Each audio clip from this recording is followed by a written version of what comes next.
안녕하세요. 저는 수도권에 사는 62세 주부입니다. 오늘 제가 들려드릴 이야기는 정말 억울하고 화가 나서 자다가 벌떡 일어서게 되면서도 결국엔 돌아 평화를 맞이하게 된 저희 집의 이야기예요. 아마 이 사연 들으시면 다들 깜짝 놀라실 겁니다. 저도 아직도 그때 생각하면 치가 떨리거든요. 제가 살아온 이야기부터 해야겠네요. 저는 충청도 시골 마을에서 4남매 중 둘째 딸로 태어났습니다. 어려운 집안 형편 때문에 고등학교 졸업을 앞둔 때 일을 하기 위해 서울로 올라왔죠. 둘째야, 넌 서울 가서 돈 벌어와야 한다. 오빠 대학 보내야지. 아버지의 한마디에 18살 그 어린 나이에 무작정 상경했습니다. 운이 좋은 건지 나쁜 건지 구로공단 봉제공장에서 5년간 미싱사로 일했어요. 새벽 5시 반에 일어나 주먹밥 하나 사들고 출근하면 밤 10시가 넘어서야 기숙사로 돌아올 수 있었죠. 야, 충청도, 손 좀 빨리 움직여. 물량 못 맞추면 다 네 책임이야. 공장 반장의 고함 소리를 들으며 하루 14시간씩 일했습니다. 월급날이면 절반은 시골 부모님께 붙이고 나머지로 겨우 생활했어요. 그래도 희망을 잃지 않았죠. 주말마다 부기학원에 다니며 격리 자격증을 땄고 그 노력 끝에 바라던 작은 무역회사에 격리로 이직할 수 있었습니다. 거기서 지금의 남편을 만났어요. 첫인상은 한마디로 꽝이었어요. 얇은 곱슬머리에 앙상한 몸, 키는 크지만 수줍음이 많고 말도 더듬었죠. 김양, 이 서류 복사 좀 해줘요. 네, 알겠습니다. 그리고 커피도... 아니다, 내가 탈게요. 김양도 한잔 할래요? 남편은 다른 남자들과 달리 여직원한테 커피 심부름을 안 시키는 게 신기했어요. 나중에 알고 보니 정말 따뜻한 사람이었죠. 제가 야근할 때면 도시락을 사다 주고 비 오는 날엔 우산을 씌워주고 무거운 짐은 대신 들어주고 그렇게 연애 아닌 연애를 한 지 1년쯤 지나서 프로포즈를 받았는데 그것마저도 정말 그 사람답게 소박했어요. 정희씨, 나랑 평생 같이 살래요? 부자는 못 돼도 굶진 않게 할게요. 그 진심 어린 말에 마음이 갔고 다음 해 봄에 결혼했습니다. 시댁은 서울 변두리에서 작은 구멍가게를 운영하셨어요. 시아버지는 과묵하지만 술을 좋아하셨고 시어머니는 까다로우셨지만 정은 많으셨죠. 신혼집 없이 시댁 작은 방에서 시작한 결혼 생활은 녹록지 않았습니다. 일하는 것과 크게 다르지 않았어요. 매일 새벽 4시 반에 일어나 가게 문을 열고 손님 받고 청소하고 빨래하고 요리하고 그러다 결혼 2년 만에 아들 준영이를 낳았어요. 시댁에서는 아들이라고 기뻐했지만 저는 그때 당시 심한 산후 우울증에 시달렸습니다. 아기 울음소리만 들어도 가슴이 답답하고 혼자 있으면 눈물이 났죠. 아가 또 울어? 애 낳고 나면 다들 그래. 정신 차려. 시어머니의 매정한 말에도 서운하지 않았어요. 자기 나름대로 절 걱정하신 거니까요. 아들 준영이가 돌진할 무렵 청천벽력 같은 일이 일어났습니다. 시아버지가 뇌출혈로 쓰러지신 거예요. 수술은 성공했지만 거의 반신불수가 되셨고 가게도 접어야 했죠. 그때부터 진짜 고생이 시작됐습니다. 남편 월급으로는 병원비가 턱없이 부족했어요. 저는 준영이를 업고 호떡 장사를 시작했습니다. 아줌마 호떡 하나 주세요. 네, 잠시만요. 에야, 울지마. 엄마 일하잖아. 등에 업힌 준영이가 올 때마다 손님들이 눈살을 찌푸렸지만 어쩔 수 없었죠. 새벽에 호떡 재료 준비하고 낮엔 시장에서 장사하고 저녁엔 시아버지 병간호. 하루가 48시간여도 모자랐어요. 시어머니도 식당에서 설거지 일을 시작하셨는데 60이 넘은 나이에 뜨거운 물에 손이 헐어가며 일하시는 모습이 안타까웠습니다. 어머님, 많이 힘드시죠? 괜찮아. 우리가 이렇게라도 해야 살지. 너도 참 고생이다. 그렇게 우린 그 몇 마디 속에서 서로 의지하며 버텼습니다. 그러다 저는 둘째 딸을 낳았고 시아버지는 3년 만에 돌아가셨어요. 그 후로 시어머니와 저는 고난의 길을 함께 이겨낸 애틋한 모녀지간이 됐죠. 딸아이도 자랑스럽지만 첫째 아들 준영이는 정말 기특한 아이였어요. 어려운 형편을 아는지 투정 한번 부리지 않았죠. 학원 한번 못 보냈지만 혼자 공부해서 늘 전교 10등 안에 드는 걸 놓치지 않았습니다. 엄마, 나 이번에 5등 했어. 정말? 대단하다. 우리 아들 최고야. 중학교 땐 교복도 선배한테 물려받아 입었어요. 친구들이 놀릴까봐 걱정했는데 엄마 괜찮아. 공부 잘하면 아무도 뭐라 안 해. 그 말에 얼마나 눈물이 났는지 몰라요. 고등학교는 지역에서 이름난 명문고에 수석 장학생으로 합격했습니다. 합격 통지서를 받던 날 시어머니와 남편 이렇게 넷이서 얼싸안고 울었죠. 우리 손주가 해냈네. 준영 애미가 고생한 보람이 있어. 대학 입시를 앞두곤 더 열심히 공부하더라고요. 저도 새벽까지 옆에서 간식 챙겨주며 응원했죠. 준영아, 라면 끓여줄까? 아니에요, 엄마. 엄마도 내일 일찍 일어나야 하잖아요. 그래도 끝까지 기다렸어요. 그게 제가 할 수 있는 전부였으니까요. 수능날 새벽부터 절에 가서 108배를 올렸습니다. 부처님, 우리 준영이가 원하는 대학 갈 수 있게 해주세요. 그리고 기적같이 서울에 있는 명문대, 그것도 경영학과에 합격했죠. 너무 행복해서 시장 한복판에서 우리 아들 땡땡대학교 갔어요! 라고 소리쳤어요. 장사하던 아주머니들이 다 본인 일처럼 좋아하며 축하해줬죠. 대학 다니면서도 준영인 정말 성실했어요. 과외 아르바이트로 학비를 벌고 크고 작은 장학금도 꾸준히 받았죠. 졸업 후에는 원하던 회사에 당당히 입사했죠. 첫 월급 타던 날 통장을 통째로 제게 주면서 그러더라고요. 엄마, 이제 고생 끝이에요. 제가 다 책임질게요. 정말 든든한 아들이었죠. 입사한 지 몇 년이 지난 어느 날 준영이가 저랑 남편에게 와서 조심스럽게 말했어요. 엄마, 아빠, 이번 주말에 소개해드릴 사람 있어요. 어머, 설마 여자친구니? 네, 제가 정말 좋아하는 사람이에요. 엄마도 마음에 들어하실 거예요. 떨리는 마음으로 온갖 음식을 준비했어요. 갈비찜, 잡채, 각종 전, 나물 정성껏 차렸죠. 주말이 되고 준영이가 데려온 여자를 보는 순간 솔직히 첫인상이 마음에 들진 않았어요. 긴 파마머리에 진한 화장, 명품 가방에 높은 하이힐, 뭔가 우리에게 맞지 않게 너무 화려한 느낌이 들었거든요. 안녕하세요, 어머님. 이유지연이라고 해요. 인사를 하는데 눈도 제대로 안 마주치고 저를 굉장히 불편해하는 게 느껴졌죠. 뭐 이런 자리가 낯선가 보다 하고 넘기려 했어요. 그러다 식사 시간이 됐는데 제가 정성껏 준비한 음식들을 보고 그 아이는 어머님, 죄송한데 제가 지금 다이어트 중이라서요. 아, 그래? 그럼 맛만이라도 보겠니? 아니에요, 괜찮아요. 물만 마실게요. 그렇게 젓가락질 몇 번 하고는 식탁만 들여다보더라고요. 그런데도 준영이는 연신 그 아이를 보며 미소를 짓는 겁니다. 저를 볼 땐 딱딱하던 그 아이도 준영이를 보면서 웃고요. 서로 정말 좋아하는 게 보였어요. 엄마, 그 지연이는 이화여대 나오고 지금은 대기업 홍보팀에 다녀요. 요즘 사람답지 않게 능력 있고 멋지죠? 아, 그래서 우리 집이 불편했구나 싶었죠. 눈이 높은 것 같더라고요. 건너 듣자 하니 그 집안도 가진 게 별로 없더군요. 아마 딸 잘 키웠다는 명목하에 요구한 것들이겠죠. 몇 달 후 준영이가 결혼하겠다고 했어요. 마음에 안 들었지만 아들이 좋아하니 어쩔 수 없었습니다. 부모가 자식 이길 수 있나요?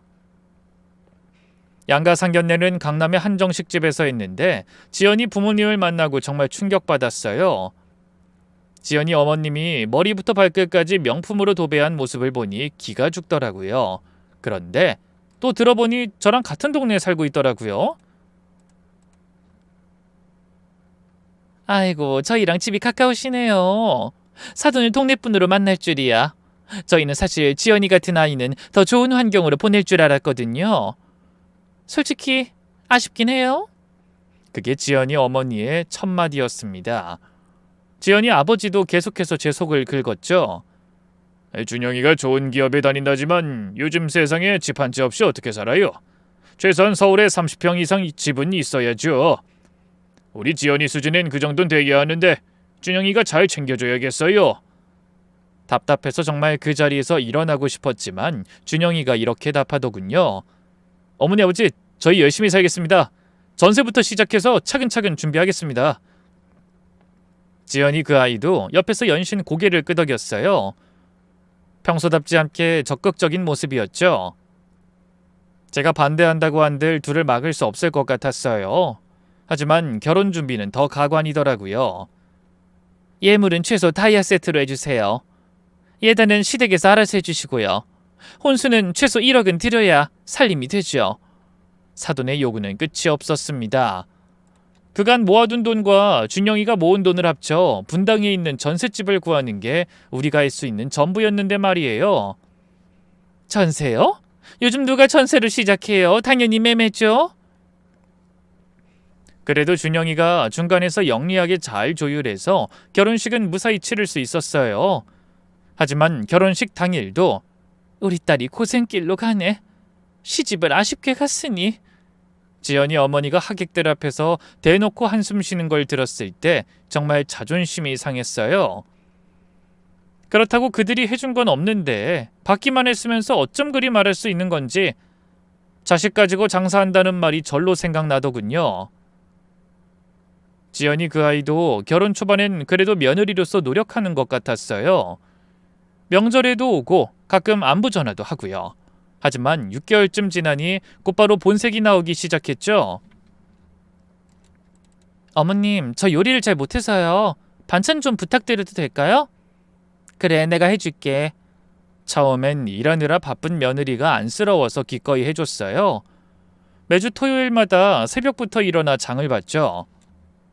시장에서 제일 신선한 재료만 골라서 김치만 해도 배추김치, 깍두기, 총각김치 3가지, 나물은 시금치, 콩나물, 고사리, 도라지, 취나물 5가지, 조림은 콩자반, 메추리알 장조림, 연근조림, 우엉조림, 제가 할 수 있는 한에서 정말 정성껏 만들었어요. 어머, 어머님 손맛이 최고예요. 처음엔 이렇게 좋아했거든요. 그런데 시간이 갈수록 점점 당연하게 여기더군요. 어머님, 이번엔 갈비찜이랑 잡채도 부탁드려요. 시간이 많이 걸려서 지금 상황에선 그건 좀 힘든데. 준영 오빠가 먹고 싶대요. 어머님이 해주시는 게 제일 맛있다고 하더라고요. 가능하죠, 어머님? 준영이 핑계를 대니 어쩔 수 없이 해줬죠. 그런데 나중에 준영이한테 물으니 그런 말 한 적 없다는 겁니다. 더 기가 막힌 건 둘째 딸한테 들은 얘기였어요. 엄마, 새언니가 엄마 반찬 가져가 놓고 자기가 만든 거라고 자랑한다? 뭐? SNS에 올렸더라고. 나랑 친구 맺은 거 잊었나 봐. 주말에 요리 솜씨 이러면서 자기가 만든 것처럼 해. 웃기지? 어이가 없었어요. 내 정성을 그렇게 이용하다니. 하지만 뭐 그냥 그런 애인가 보다. 그렇게 보이는 게 중요한 애인가 보다 하고 넘겼습니다. 아들 내외 결혼 3년 차에 손자가 태어났어요. 준영이를 쏙 빼닮은 예쁜 아이였죠. 엄마, 지연이가 아이 낳았어요. 아들이래요. 병원에 달려가니 정말 천사 같은 아기가 있었어요. 너무 예뻐서 눈물이 났죠. 아이를 살펴보고 있는데 며느리가 이렇게 말하더라고요.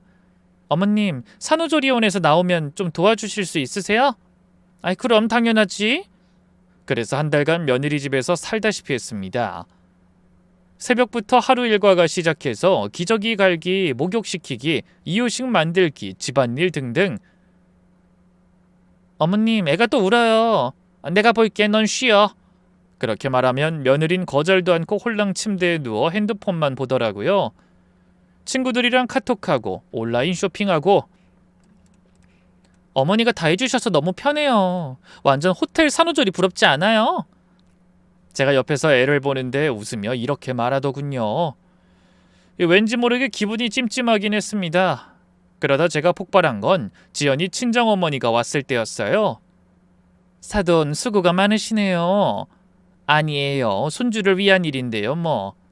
근데 미역국이 좀 싱겁지 않아요? 우리 지연이는 짭짤한 거 좋아하거든요. 제 앞에서 대놓고 트집을 잡더라고요. 지연이도 거들었죠. 맞아, 내 입맛엔 엄마가 끓여주는 게 더 맛있긴 해. 정말 자존심 상했지만 참았어요. 손주가 너무 예뻤으니까요.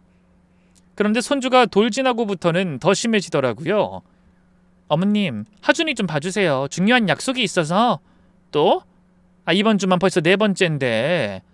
어머니가 안 봐주시면 누가 봐요.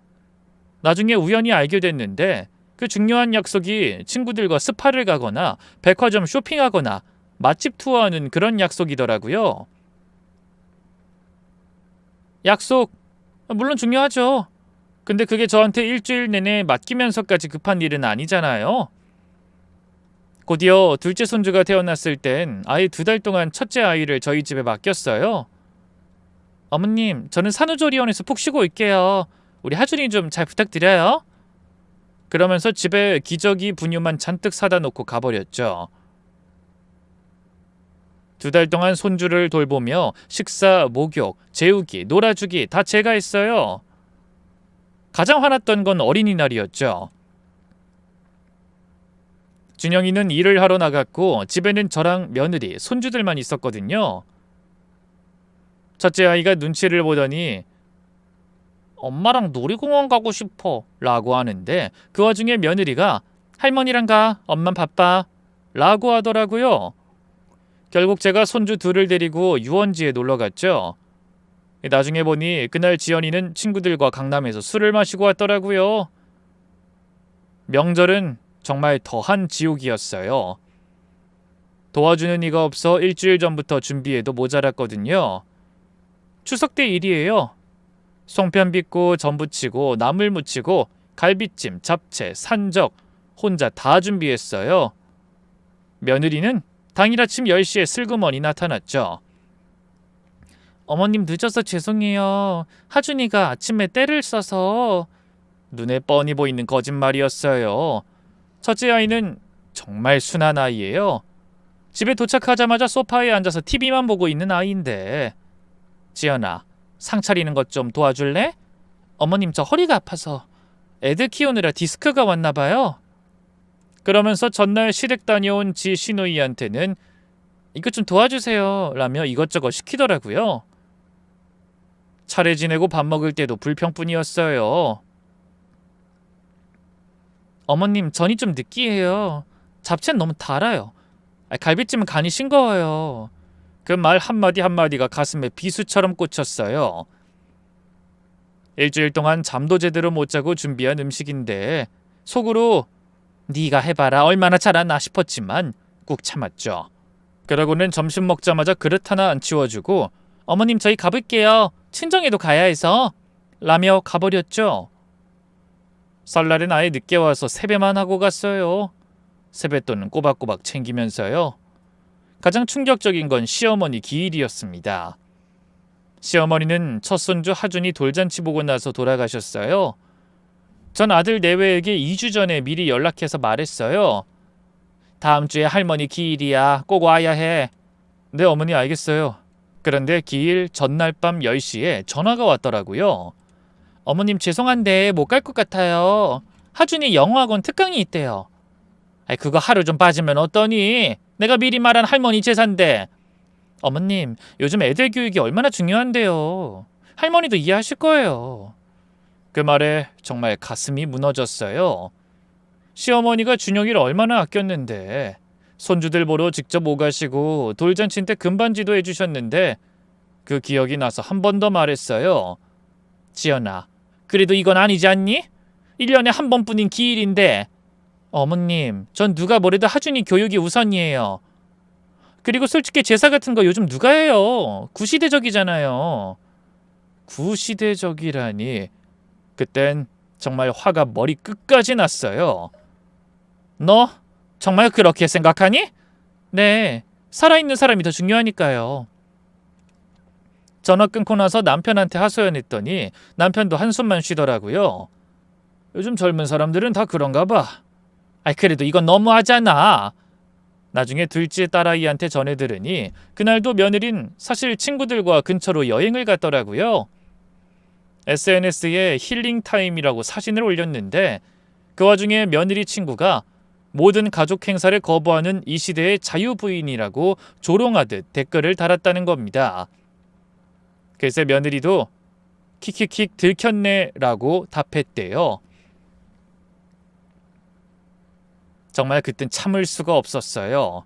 밤새 잠도 안 오더라고요. 내가 뭘 그렇게 잘못했나? 왜 이렇게 날 무시하는 걸까? 하고요. 그렇게 가슴속에 울분을 삭히며 그냥 없는 사람으로 치자는 마음으로 지내고 있었어요. 그러다 올해 초 며느리가 갑자기 찾아온 겁니다. 평소와 달리 화장도 진하게 하고 새 옷도 입고 뭔가 꾸민 티가 났죠. 어머님, 오랜만이에요. 잘 지내셨어요? 그래, 잘 지냈지. 평소엔 안부 전화 한 통 없다가 갑자기 찾아오니 수상했어요. 어머님, 제가 좋은 차 사왔어요. 같이 마셔요. 비싼 홍차를 꺼내더라고요. 더 수상했죠? 어머님, 하준이랑 하진이가 요즘 어머님 보고 싶다고 자주 얘기해요. 그래? 그럼 데리고 와. 네, 그럴게요.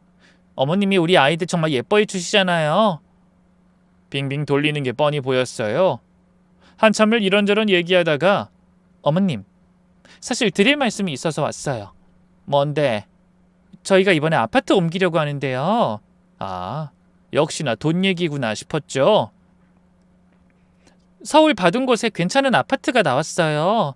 하진이 학군도 생각해야 하고. 근데 자금이 좀 부족해서요. 얼마나?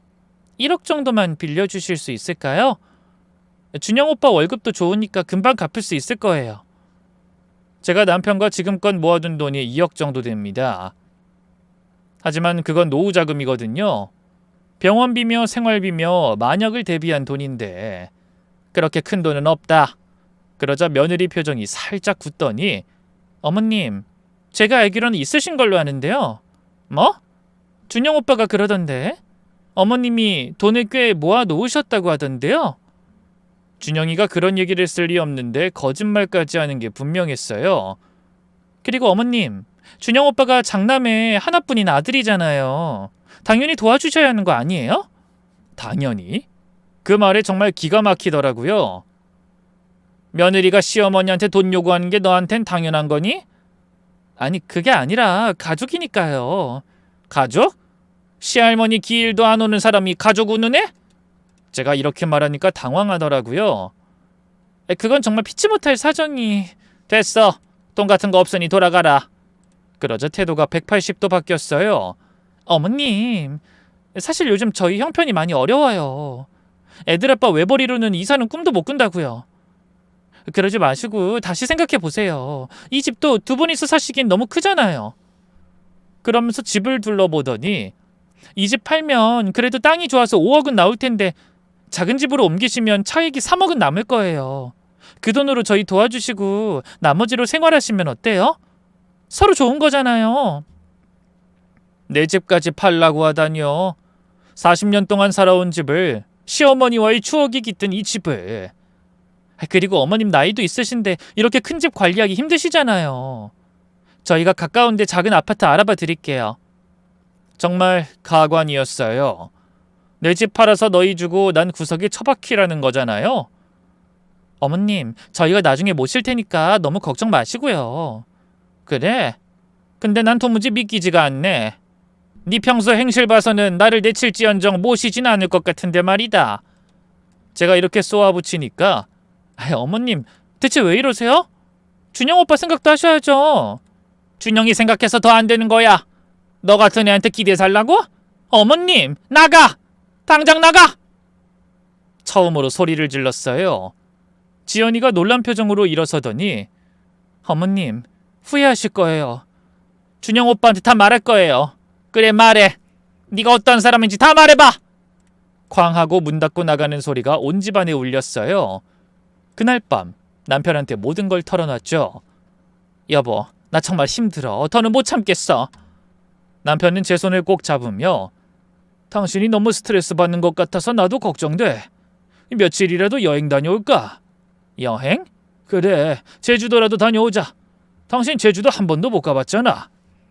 그 말에 갑자기 서러워졌어요. 평생 시댁 살림에 자식들 뒷바라지, 손주 돌보기, 며느리 시중까지 나를 위한 여행 한 번 못 가봤구나 싶어서요. 그래, 가자. 제주도 가자. 당신 정말 고생 많았어. 이번엔 푹 쉬고 오자. 다음날 바로 여행사에 가서 제주도 5박 6일 패키지를 예약했어요. 남편과 둘만의 시간이 필요했죠. 출발 일주일 전 이상하게도 불안한 마음이 들었어요. 그래도 내가 없는 동안 애들이 밥은 제대로 먹을까? 내가 늘 반찬 해줘야만 챙겨 먹는데. 그렇게 소리 질러 놓고 아직도 그 집안에 대한 정이 남아있나 봅니다. 정확히는 아들과 손주들에 대한 걱정이었겠죠. 저는 또 배알도 없이 새벽부터 일어나 반찬을 만들기 시작했어요. 아휴, 난 정말 못된 시어머니는 못되나 보네. 시장에 가서 제일 좋은 재료들을 샀어요. 갈비는 한우 1등급으로, 나물은 국내산으로만, 준영이네 가족들이 평소 좋아하던 음식들로만 꼼꼼하게 준비했죠. 이게 정말 마지막이야. 더는 안 해. 냉장고 2칸이 꽉 찰 정도로 반찬을 만들었어요. 국물류는 냉동실에 따로 보관했고요. 출발 전날 준영이한테 집에 들려서 반찬을 가져가라고 연락했어요. 그러자 요즘 일 때문에 야근이 잦아서 들릴 수 있을지 모르겠다고 하더군요. 제가 며느리와 사이가 안 좋은 걸 아니까 다른 말은 하지 않았지만 마음에 걸려서 제가 먼저 며느리한테 전화했어요. 지연아, 나랑 네 시아버지 둘이서 내일부터 제주도 여행 간다. 네? 어머니가 여행을요? 갑자기 왜? 그냥 좀 쉬고 싶어서. 그 다른 건 아니고 집에 반찬 만들어 놨으니까 필요하면 와서 가져가. 반찬을요? 그래, 냉장고에 있어. 너희가 평소 좋아하던 거로 준비해 놨다. 현관 비밀번호는 1234야. 잠시 침묵이 흐르더니 어머님, 저번에 제가 좀 심하게 말씀드려서 죄송해요. 괜찮다. 필요하면 가져가. 전화 끊고 나니 마음이 복잡했어요. 과연 가져갈까? 아님 그냥 무시할까? 드디어 제주도로 출발하는 날 공항에 가는 내내 설렜어요. 여보, 신났네 아주. 응, 비행기 타는 것도 처음이잖아. 제주도에 도착하니 정말 다른 세상이었어요. 맑은 공기, 푸른 바다, 아름다운 풍경. 와, 정말 아름답다. 그러게, 이 사진으로만 보다가 실제로 보니 더 좋네. 첫날은 성산 일출봉, 섭지코지를 구경했어요. 저녁엔 흑돼지 구이도 먹고 정말 행복했죠. 호텔에 돌아와 씻고 침대에 누웠는데 문득 집이 걱정됐어요. 혹시 도둑이라도 들면 어쩌지? 작년에 동네에 도둑이 든 일이 있어서 CCTV를 설치했거든요. 휴대폰으로도 바로 볼 수 있게 해놨죠. 그래, 잠깐 확인만 해보자. CCTV 앱을 켰어요. 거실, 주방, 현관 다 조용하더라고요. 역시 쓸데없는 걱정이었네. 그렇게 끄려는 순간 현관문이 열렸어요. 시계를 보니 저녁 8시. 지연이가 들어왔죠. 진짜 반찬 가지러 왔구나. 그런데 혼자가 아니었어요. 누군가 따라 들어왔는데 지연이 사촌동생 같았죠. 예전에 한번 본 적 있거든요. 뭐 대학생이라고 했나? 긴가민가하는 사이 둘의 대화가 시작됐습니다. 언니, 여기가 언니 시어머니 집이에요? 처음 와보지? 네. 우와, 집 꽤 크다. 둘이 신발도 대충 벗어놓고 거실로 들어갔어요. 일단 냉장고부터 확인해볼까? 언니가 말한 그 반찬이요? 맨날 해준다고 성가시격으로서. 냉장고를 열자 둘 다 놀라는 표정이었어요. 헐, 이게 다 뭐야? 반찬 가게야? 우리 시어머니가 원래 오지랖이 넓어. 반찬통을 하나씩 꺼내 열어보기 시작했어요. 냄새도 이상한데 언니 이거 상한 거 아니에요? 몰라, 원래 우리 시어머니 요리 실력이 엉망이야. 멸치볶음을 맛본 사촌동생이 웃으며 말했어요. 그래도 맛은 있는데? 완전 밥도둑이겠다. 그만 먹어, 짜. 이런 거 먹으면 신장 망가지겠어. 그리고 그 말을 했어요. 아이고, 더러운 할망구년이 이딴 걸 누가 처먹는다고 만들어놨어? 더러운 할망구. 그 말이 심장에 비수처럼 꽂혔어요. 눈물이 주르륵 흘렀죠. 며느리의 말에 사촌동생이 놀라며 대답했어요. 언니 그래도 그렇게 말하면 뭐 어때 사실인데 더럽고 비위생적이고 맛도 없고. 며느린 반찬을 하나씩 쓰레기 봉투에 버리기 시작했어요. 이 나물들 좀 봐. 색깔이 왜 다 시꺼매? 갈비찜은 또 뭐야? 기름 둥둥 떠다니잖아. 된장찌개는 아예 좋아하지도 않는데 이런 걸 어떻게 먹어? 내가 새벽부터 일어나서 정성껏 만든 음식들이 그냥 쓰레기가 되는 순간이었어요. 언니 그냥 다 버려요? 그래도 맛있는데. 당연하지. 이런 쓰레기 같은 거 차라리 돈이나 주지. 맨날 이런 거 만들어서 귀찮게. 다 버리고 나서 사촌동생이 물었어요. 근데 언니 시어머니가 돈 많다고 했잖아요. 뭐 적어도 2억 넘게 있을걸? 그러면서 1억도 안 빌려줘. 완전 짠돌이네. 그때 며느리가 씩 웃으며 구경이나 해볼까? 어차피 여행 갔으니까. 안방으로 들어가는 걸 보고 심장이 쿵쿵 뛰었어요. 다행히 안방에도 CCTV를 설치해두길 잘했죠. 급히 안방 카메라를 확인했어요. 언니 이거 괜찮아요? 뭐 어때? 며느리면 가족인데. 두 사람이 서랍장을 열어 뒤지기 시작했죠. 여기 통장이다. 진짜? 잔액 봐봐.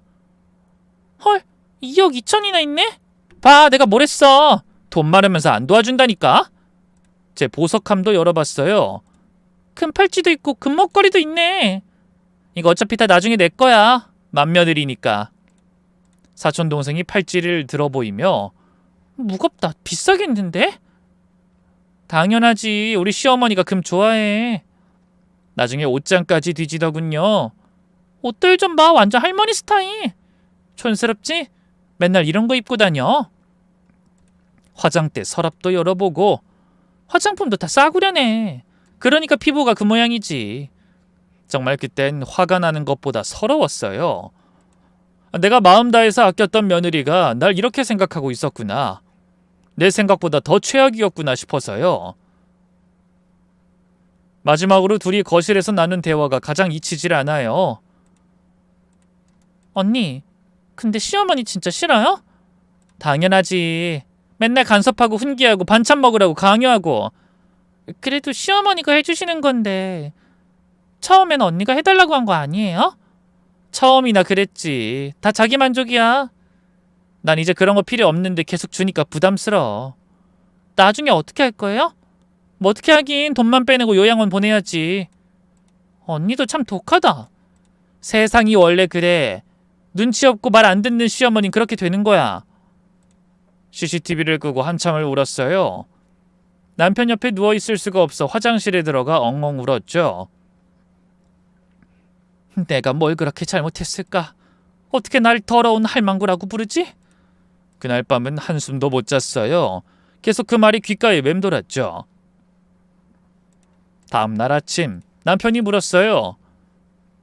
당신 얼굴이 왜 그래? 어디 아파?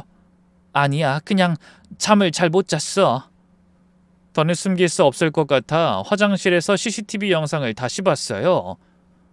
어제 일이 꿈이 아니었나 싶어서. 역시 현실이었어요. 곧바로 영상을 저장해뒀죠. 이제 어떻게 해야 하나? 준영이한테 말해야 하나? 아님 그냥 넘어가야 하나? 아니었어요. 이대로는 절대 넘어갈 수 없었어요. 그래, 제대로 된 교훈을 줘야겠어. 더러운 할망구가 어떤 사람인지 보여주마. 제가 복수를 결심한 순간이었습니다. 제주도에서 돌아온 다음 날 저는 곧장 변호사 사무실로 향했어요. 평소 교회에서 알고 지내던 집사님이 우리 조카가 변호사인데 정말 똑똑해요 라며 소개해 준 곳이었죠. 건물 로비에 들어서니 손이 떨렸어요. 내가 이런 일까지 해야 하나 싶었지만 CCTV에 찍힌 그 말이 계속 귓가에 맴돌았죠. 더러운 할망구년. 엘리베이터를 타고 5층에 내려 사무실 문을 열었어요. 깔끔한 인테리어에 젊은 여직원이 반갑게 맞아줬죠. 어머님, 예약하신 분이세요? 네, 2시에 박미영 변호사님 만나기로 했어요. 대기실에 10분쯤 기다리니 30대 중반쯤 돼 보이던 여변호사가 나왔어요. 어머님 안녕하세요. 박미영 변호사입니다. 네, 반갑습니다. 어떤 일로 오셨나요? 그게 상속 문제로 상담받고 싶어서요. 변호사가 노트북을 열며 차분히 물었어요. 상속 재산이 어느 정도 되시나요? 집이 한 채 있고 현금이 2억 정도 있어요. 집은 시가가 어느 정도 되시죠? 한 5억 정도 돼요. 작년에 옆집이 그 정도에 팔렸거든요. 변호사가 계산기를 두드리더니 말했죠. 총 7억 정도의 재산이 있으시네요. 자녀분이 몇 분이신가요? 둘이에요. 아들 하나, 딸 하나. 그럼 지금 상황에서는 아드님과 따님이 모든 재산을 나눠서 물려받게 됩니다. 잠시 망설이다가 제가 물었어요. 아들에게 재산을 주지 않을 방법이 있나요? 어머님께서 유언장을 작성하시면 됩니다. 특별한 사유가 있으신가요? 제가 준비해간 USB를 꺼냈어요. 이거 한번 보세요. 변호사가 USB를 노트북에 꽂고 영상을 재생했어요. CCTV에 찍힌 장면이 화면에 나타났죠. 며느리가 반찬을 버리며 하는 말들이 스피커로 흘러나왔어요. 아이고, 이 더러운 할망구년이 이딴 걸 누가 처먹는다고. 변호사의 표정이 점점 굳어지더라고요. 집 뒤지는 장면까지 다 보고 나서 깊은 한숨을 쉬었죠. 어머님, 정말 힘드셨겠네요. 네, 그래서 이렇게 왔어요. 이 정도면 상속 제외 사유가 충분합니다. 민법상 현저한 비행에 해당하거든요. 그게 뭔가요? 쉽게 말해서 가족에게 심각한 잘못을 저지른 경우에요. 모욕, 학대, 재산 침해 등이 포함되죠. 민법을 보시면 직계 비속이나 그 배우자가 직계 존속에게 현저한 비행을 한 때는 상속인에서 제외할 수 있다고 나와 있어요. 그럼 어떻게 해야 하나요? 일단 정식으로 문서를 작성하시죠. 그리고 가족들에게 통보하시면 됩니다. 그날 바로 서류 작업을 시작했어요. 변호사가 하나하나 설명해 줬죠. 이건 상속 결격 사유 통지서예요. 며느님의 비행 사실을 명시하고 그로 인해 아드님을 상속에서 제외한다는 내용입니다. 거기엔 배우자의 행위도 영향을 미칩니다. 특히 재산 문제에서는요. 하지만 이건 협상용이에요. 제 마음과 뜻을 알았는지 변호사가 씩 웃었어요. 며느님이 각서를 쓰면 아드님을 상속받을 수 있게 하는 거죠. 일종의 압박수단으로요. 역시 전문가는 다르더라고요. 일주일 후 변호사 사무실에서 등기 우편이 준영이네 집으로 발송됐어요. 그리고 정확히 3일 후 오후 7시 준영이한테서 전화가 왔죠. 엄마, 이게 무슨 일이에요? 목소리가 떨리고 있었어요. 당황한 게 전화기 너머로도 느껴졌죠. 무슨 일? 상속 제외 통보서요. 변호사 사무실에서 왔는데? 배경에서 며느리 목소리가 들렸어요. 뭐라고 하는 거야? 내가 전화할게. 전화기를 뺏은 듯 며느리 목소리가 들렸죠. 어머님, 이게 무슨 짓이에요? 어머님 정말 미쳤어요? 저는 차분하게 대답했어요. 미친 사람이 누군진 네가 더 잘할 거야. 무슨 소리예요? 우리가 뭘 잘못했는데요? 정말 모르겠니? 그럼 변호사한테 가서 물어봐. 전화를 끊었어요. 5분도 안 돼서 다시 전화가 왔죠. 이번엔 준영이었어요. 엄마, 제발 이게 무슨 일인지 설명해 주세요. 내일 너 혼자 와. 그럼 얘기해 줄게. 지연이도 같이. 너 혼자만. 안 그럼 안 만날 거야. 다음날 아침 8시 준영이가 초췌한 얼굴로 찾아왔어요. 밤새 뒤척인 것 같더라고요. 아니, 엄마, 갑자기 도대체 왜 이러세요? 상속 제외를 떠나서 저한테 이러는 이유가 있을 거 아니에요. 어제 지연이가 뭐라고 하던. 그냥 이해가 안 된다고. 자긴 잘못한 게 없다고 했어요. 정말 그렇게 말했어? 준영이가 고개를 끄덕였어요. 준영아, 너한텐 미안한데 나도 생각이 있어서 그래. 무슨 생각이요? 제가 자식이잖아요. 눈물까지 글썽이는 준영이가 안쓰러웠지만 마음을 굳게 먹었어요. 변호사가 그러는데 가족 간 불화가 있으면 상속에서 제외할 수 있대. 가족 간 불화요? 우리가 언제... 며느리 때문이야. 준영이가 당황한 표정으로 물었어요. 지연이가 또 뭘 잘못했어요? 설마 또 반찬 얘기예요? 그건 제가 사과드린다고 했잖아요. 반찬? 그게 다가 아니야. 그럼 뭐가 또 있어요? 저는 준영이 눈을 똑바로 보며 말했어요. 집에 가서 지연이한테 직접 물어봐. 제주도 갔을 때 우리 집에 왜 왔는지, 그리고 와서 무슨 이야기를 하다 갔는지. 그날 밤부터 며느리의 공세가 시작됐어요. 처음엔 문자 폭탄이었죠.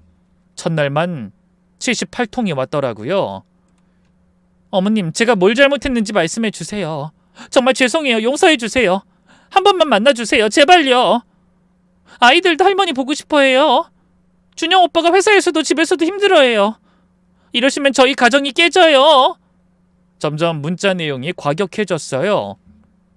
어머님도 너무하세요. 이게 뭐하는 짓이에요? 변호사까지 동원해서 협박이에요? 우리가 어머님 재산 때문에 결혼한 줄 아세요? 저는 곧장 전부 다 캡처해뒀죠. 나중에 증거로 쓸 수도 있으니까요. 며칠 후 새벽 6시에 초인종이 울렸어요. 모니터를 보니 며느리가 서 있더라고요.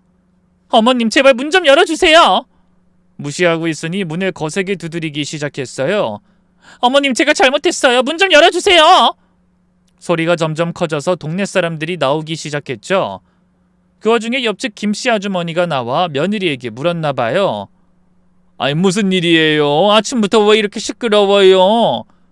저희 시어머니가 갑자기 연락을 안 받으셔서. 아이, 그렇다고 새벽부터 이게 무슨 짓이에요? 아주 그냥 동네 망신이네. 그때 제가 문을 열었어요. 왜 이렇게 시끄럽게 굴어?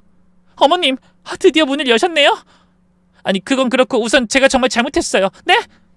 너도 알잖아, 내가 왜 이러는 건지. 정말 모르겠어요. 제가 뭘...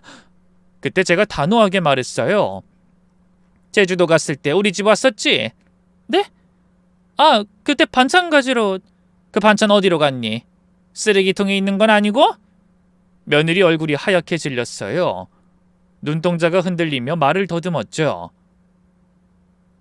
어머님, 그걸 어떻게... 우리 집에 CCTV 있는 거 몰랐구나. 그 순간 지연이가 와르르 무너졌어요. 바닥에 주저앉아 울기 시작했죠. 어머님, 제발 한 번만 용서해 주세요. 하지만 전 냉정했어요. 일어나, 보기 싫으니까. 가!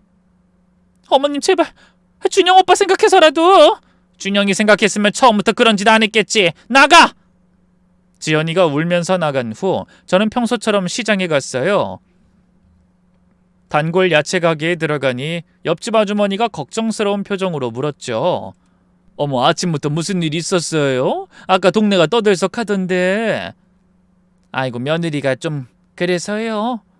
한숨을 쉬니까 아주머니가 더 캐물었어요. 무슨 일인데요? 며느리가 뭘 잘못했길래?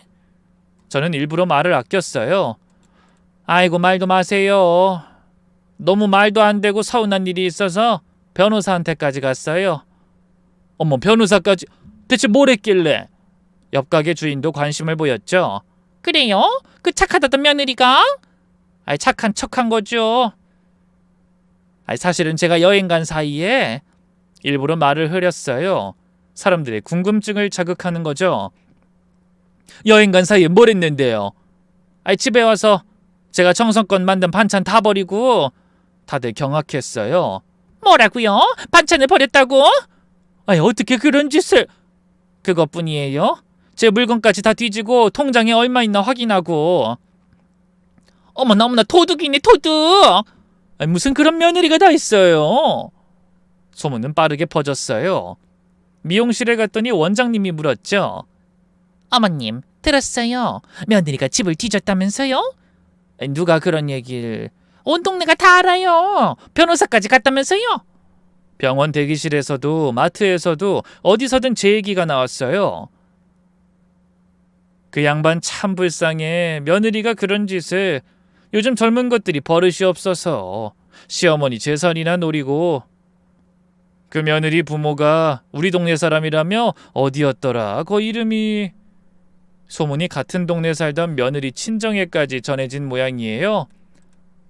일주일쯤 지난 어느 날 사돈 번호로 전화가 왔어요. 여보세요? 사돈 댁이세요? 저 지연이 엄마예요. 드디어 친정에서 나섰구나 싶었죠. 네, 안녕하세요. 사돈, 우리 만나서 얘기 좀 해요. 다음날 우리는 동네에 있는 작은 카페에서 만났죠. 지연이 어머니는 여전히 온몸을 명품으로 두르고 있었죠. 사돈, 이게 다 무슨 일이에요? 소문이 하도 돌아서 제 귀에까지 들어왔다고요. 글쎄요, 저도 황당해서. 아니 근데 우리 지연이가 뭘 그렇게 잘못했다는 거예요? 사돈은 정말 모르세요? 지연이는 억울하다고만 하던데. 그때 제가 준비한 것을 꺼냈어요. A4 용지에 프린트한 CCTV 캡처 사진들이었죠. 이걸 한번 보세요. 사진을 한 장씩 넘기며 설명했어요. 이게 지연이가 제 반찬 버리는 장면이에요. 이건 냉장고 뒤지는 장면이고요. 이건 제 통장 보는 장면이에요. 이건 제 금팔찌 차보는 장면이고. 지연이 어머니 얼굴이 점점 빨개지더니 파랗게 질렸어요. 이게 정말 우리 지연이가... 그리고 이건 녹취록이에요. 저더러 더러운 할망구가 만든 쓰레기라고 했더군요. 지연이 어머니가 손으로 입을 막으며 충격받은 표정을 지었어요. 세상에나, 지연이가 정말 이런 말을... 네, 그래서 변호사한테 갔어요. 이런 며느리한테 재산을 물려줄 순 없잖아요. 한참을 말없이 있던 지연이 어머니가 고개를 숙였어요. 사돈, 정말 죄송해요. 제가 아이를 잘못 키웠나 봐요. 아이 잘 키운 줄 알고 큰 소리 내셨던 건데 이제야 상황 파악하셨나 보네요. 부족한 아이지만 그래도 한 번만 용서해 주시면 안 될까요?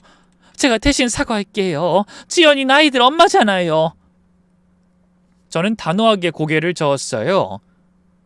커피도 다 마시지 않고 일어나며 이야기했죠. 이미 늦었어요. 변호사한테 다 맡겼으니까. 그리고 이참에 사돈 딸 교육 다시 시키세요. 기본이 안 돼 있네요. 제가 그렇게 집으로 통보한 뒤 준영이는 회사에서도 많이 힘들어했나 봐요. 어느 날 밤 10시가 넘어서 전화가 왔어요. 목소리에 술 기운이 느껴졌죠.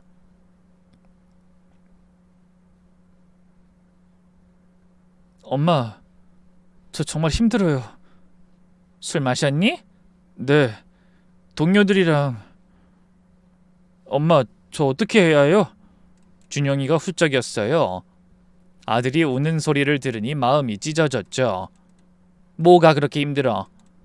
지연이가 매일 울고불고 죽고 싶다고 해요. 애 키우는 것도 힘든데 도움받을 것도 없다면서, 제 월급으론 살아갈 수 없다면서요. 마음이 아팠지만 이것도 과정이라고 생각했어요. 준영아, 네가 지연이한테 제대로 물어봤니? 물어봤어요. 근데 자꾸 변명만 해요. 뭐라고 하던. 본인이 엄마가 해준 반찬을 버리고 집을 정리해준 건데 엄마가 오해한 거래요. 근데 그건 반찬이 상해서 버린 거고 물건도 그대로 뒀대요. 통장은? 금팔찌는? 대충 들었는데 그건 그냥 궁금해서 봤대요. 한숨이 나왔어요. 너도 그 말 믿니? 사촌 동생까지 데려와서 신나게 집을 뒤지고 떠들고 갔는데도? 준영이가 대답을 못했어요. 엄마, 혹시 진짜 상속에서 저를 제외하실 거예요? 지연이랑 살면 그럴 거야. 엄마! 내 재산이야! 내 마음대로 할 권리 있어! 마음 아프지만 그렇게 전화를 끊었죠. 그러자 변호사가 다음 단계를 제안했어요. 이제 며느님을 직접 부르셔야 할 것 같습니다. 여기로요? 네. 상속 포기각서를 받으시는 게 좋겠어요. 일주일 후 며느리에게 연락했어요. 변호사 사무실로 와. 할 얘기 있어. 어머님, 만나주신다니 감사해요. 금방 갈게요. 1시간 후 지연이가 나타났어요. 2주 사이에 많이 야유였더라고요. 아마도 부부싸움을 계속 해온 거겠죠? 화장도 제대로 안 하고 수수하게 입고 왔어요. 어머님, 만나주셔서 감사해요. 앉아. 변호사가 서류를 내밀었어요. 이건 상속 포기각서입니다. 시어머니의 모든 재산에 대한 권리를 포기한다는 내용이에요. 며느리가 서류를 읽더니 진심인지 아닌지 모를 눈물을 뚝뚝 흘렸어요. 어머님, 꼭 이렇게까지 해야 하나요? 저 정말 힘들어요. 애들 둘 키우는 것도, 준영씨 월급에 내 가족 생활하는 것도요. 그래서 어머님 아버님한테 기대고 싶었던 것뿐이라고요. 알아. 근데 방식이 잘못됐잖아. 네 행동은 그냥 우리 집 재산 탐낸 것뿐이야. 통장 보면서 말했던 거 내가 똑똑히 들었거든. 며느리가 고개를 들어 저를 봤어요. 눈이 충혈돼 있었죠. 어머님, 전 정말 돈 때문 아니었어요. 그럼 왜 통장 봤어? 왜 금팔찌 껴봤어? 그건... 말을 더듬는 며느리를 보며 추궁했어요. 왜 나더러 더러운 할망구라고 한 거니? 내가 너한테 뭘 그렇게 잘못했는데? 그 말 듣고도 내가 가만히 있을 줄 알았니? 게다가 네 사촌동생 끌고 들어와서 내 욕했으니 이건 모욕죄에 해당하는 거야. 허락하지 않은 안방에 들어왔으니 주거침입죄에 해당하고, 그렇게 똑똑한 척하더니 이건 몰랐니? 시모한테 고소당해봐야 정신 차리겠어? 며느리가 그제야 상황을 파악했는지 흐느꼈어요. 죄송해요. 정말 죄송해요. 그땐 제가 미쳤나봐요. 그때 약속한 대로 변호사가 끼어들었죠. 지금 서명하지 않으면 소송으로 가게 됩니다. 그럼 더 불리해져요. 결국 며느리가 울면서 서명했어요. 어머님, 이거 서명하면 준영 오빠는요? 그건 내가 결정할 일이야. 이혼하든 말든 그건 둘 마음대로 하고. 며칠 후 있던 시아버지 기일에 온 가족이 모였어요. 다른 친척들과 둘째 딸 가족부터 준영이네 가족까지. 며느리가 올 줄은 몰랐는데 그래도 집에 왔더라고요. 오히려 잘 됐다 싶었어요. 평소와 달리 지연이는 구석에 조용히 앉아 있었어요. 시댁 식구들과 눈도 제대로 못 마주치더라고요. 식사를 하던 중 둘째 딸이 물었어요. 엄마, 요즘 왜 이렇게 수척해지셨어? 무슨 걱정 있어요? 제가 준비한 서류 뭉치를 꺼냈어요. 다들 알아둬야 할 것 같아서 준영이를 상속에서 제외하기로 했어. 다들 숟가락을 놓고 절 쳐다봤어요. 엄마 왜요? 갑자기 무슨... 준영이가 뭘 잘못했는데요? 다들 한마디씩 하는 사이 준영이는 고개를 숙이고 있었고 며느리는 얼굴이 사색이 됐죠. 이것 좀 봐. CCTV 캡처 사진을 하나씩 돌렸어요. 반찬 버리는 장면, 집 뒤지는 장면, 통장 보는 장면, 그리고 며느리가 사촌동생과 제 이야기라는 녹음본도 들었죠. 다들 사진과 녹음본을 확인하며 경악했죠. 이게 진짜예요? 새언니, 어떻게 엄마한테 이럴 수가 있어요? 더러운 할망구라고요? 애들 엄마가 어떻게 이런 말을 할 수 있지? 어머님 그동안 얼마나 속상하셨어요. 그때 제가 마지막 폭탄을 터뜨렸어요. 그리고 이건 지연이가 쓴 상속 포기각서야. 우리 집 재산에 대한 권리 포기했어. 준영이가 놀라서 물었어요. 엄마, 그럼 저는요? 너도 지연이랑 살면 상속 못 받아.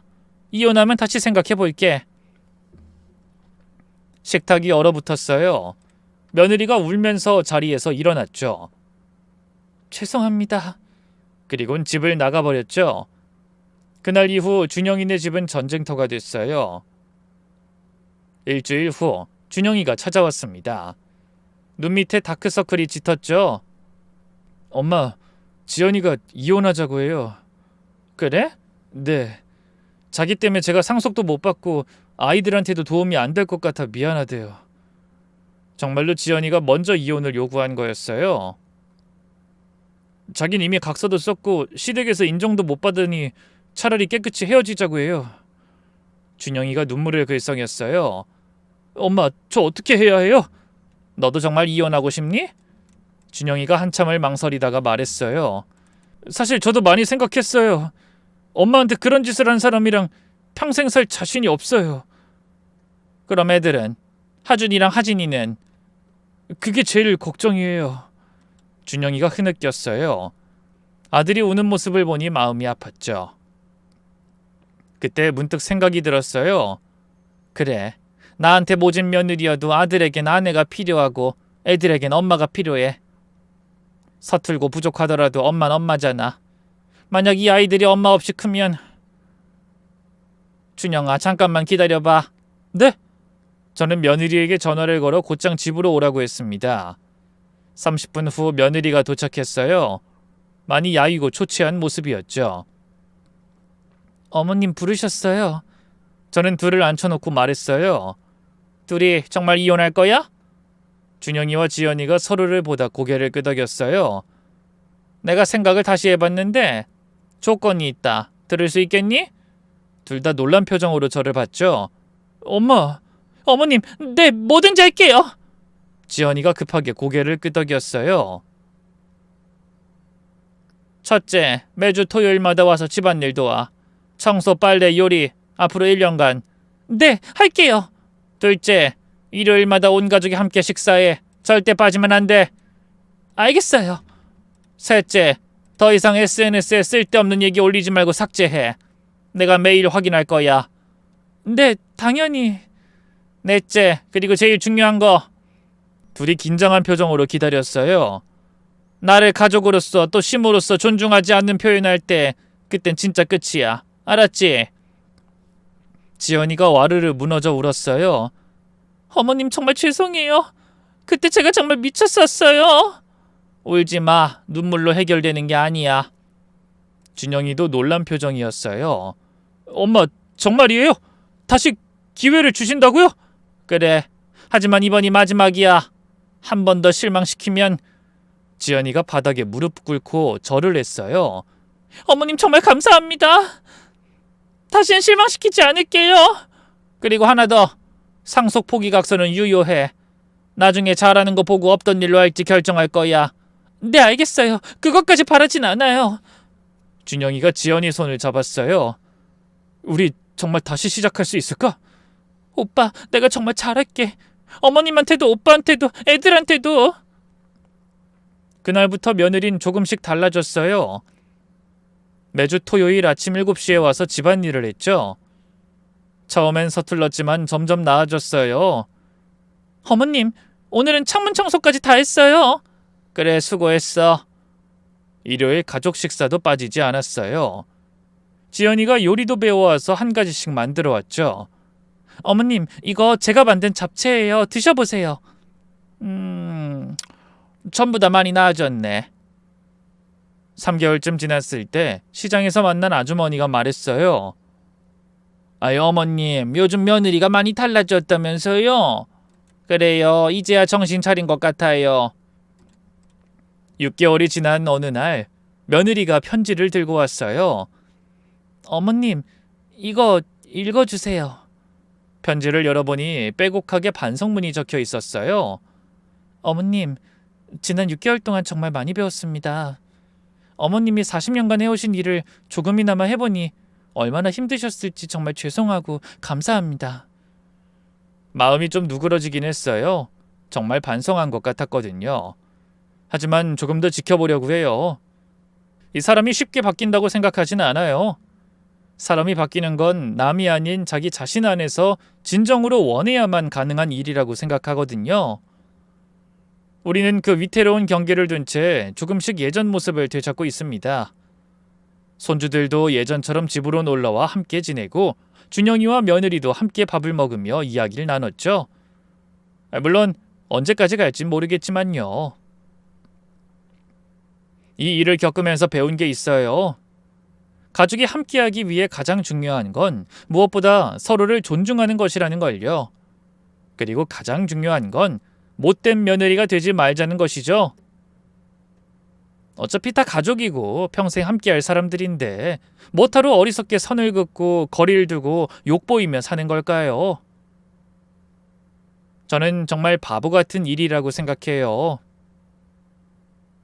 여러분도 그런 실수는 절대 눈 감아주지 말고 가까울수록 따끔하게 한마디 하며 사시길 바래요. 지금까지 긴 글 읽어주셔서 감사드립니다.